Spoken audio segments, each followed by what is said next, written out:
হাতির ছবি এর আগেও একটা করেছি, আজকে একটু অন্যরকমভাবে করলাম, একটু অ্যাডভান্স লেভেলে করলাম। ব্ল্যাক পেনের ব্যবহার করে পুরো ছবিটা আমি কভার করছি। একটা জঙ্গলের ধারে একটা হাতি দাঁড়িয়ে আছে, এরকম ধরনের একটা কম্পোজিশন। তোমরা এটা পেন্সিলে প্রথমে করে নিতে পারো, তারপর ব্ল্যাক পেনের ব্যবহার করে আউটলাইনটা করে নিতে পারো, আউটলাইনটা ক্লিয়ার করে নিতে পারো।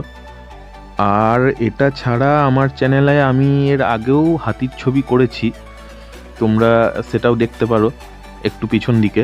তো সেটা ছোটদের জন্য একটু সহজ প্রসেস ব্যবহার করে করেছি আমি, সেটা দেখেও তোমরা ট্রাই করতে পারো।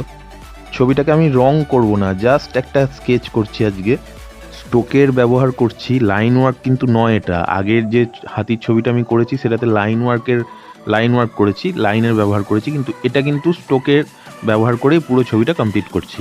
তো এর সাথে আরও অনেক কিছু অ্যাড করে সুন্দর আরও একটা কম্পোজিশন করা যেতেই পারে। আপাতত আমি এটা করে রাখলাম। দেখো, ভালো লাগলে লাইক করে দিও, সুন্দর একটা কমেন্ট করে দিও।